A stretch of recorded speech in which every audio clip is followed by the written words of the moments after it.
Hey there, this is Jennifer Gonzalez for Cult of Pedagogy. In this video, I will be showing you how to use the jigsaw method. First, I'll show you the basic structure of the jigsaw, then a variation known as Jigsaw 2, and finally I'll give you some tips for troubleshooting this strategy. So what is the jigsaw method? Developed by Elliot Aronson in 1971, Jigsaw is a cooperative learning strategy where each student in a group takes responsibility for one chunk of the content, then teaches it to the other group members. Like the pieces of a jigsaw puzzle, students fit their individual chunks together to form a complete body of knowledge. Here are the steps of a basic jigsaw, sometimes referred to as Jigsaw 1.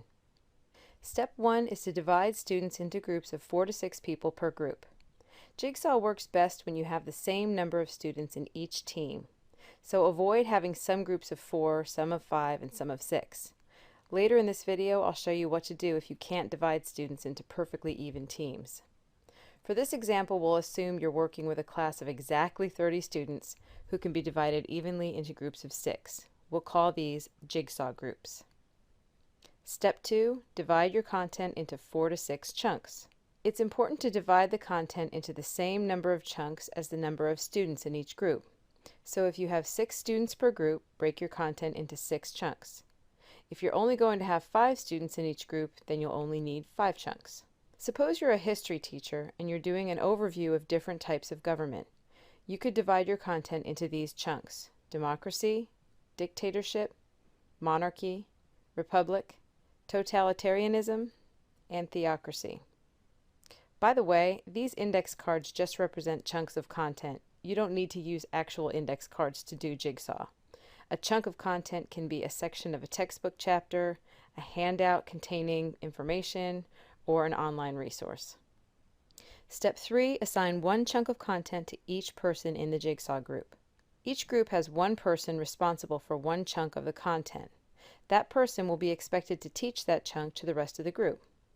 At this point, students don't really interact with other members of their group. They just read and study their own chunk of content independently.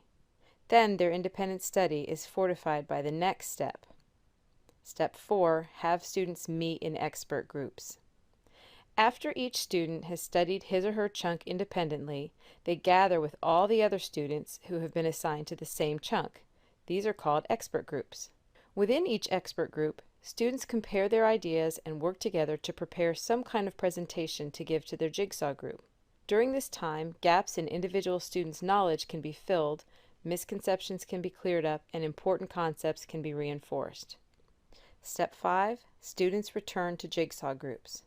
Now that students have studied their chunks in their expert groups, they return to their original Jigsaw groups, where each student takes a turn presenting their chunk of information. Meanwhile, the other students listen carefully, take notes, and ask lots of questions. Once the first expert has gone, the others take their turns. As each expert teaches their chunk of content, the others in the group are learning it. Step 6, assess all students on all the content.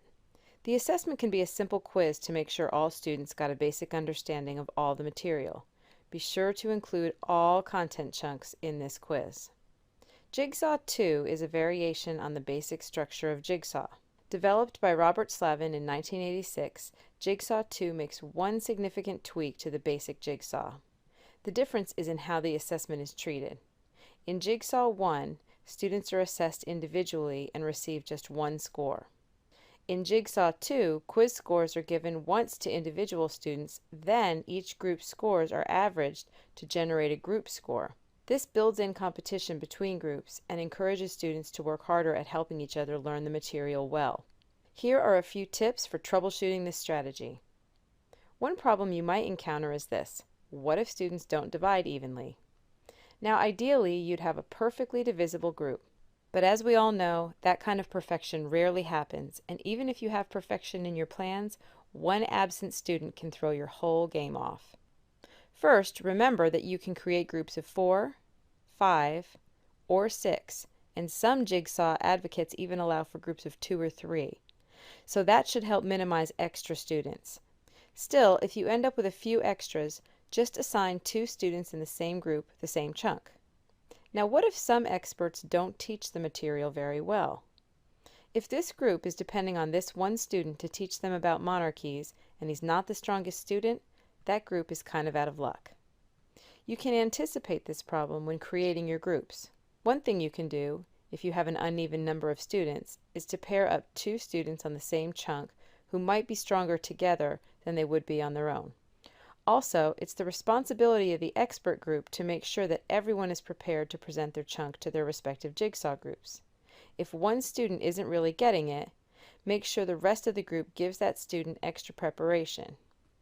A full description of this strategy and its history can be found at the Jigsaw Classroom website. Additional information about Jigsaw was obtained from Silver, Strong, and Perini's book, The Strategic Teacher. Now, before you go, I have some stuff for you to click. Ready? I have a ton of other teaching strategy videos. To watch some of them, click here. To subscribe to my YouTube channel and receive notifications every time I make a new video, click here. To read more information about the Jigsaw strategy, click here. And to visit my website, Cult of Pedagogy, which you totally should, click this guy right here. Thanks for watching and have a great day.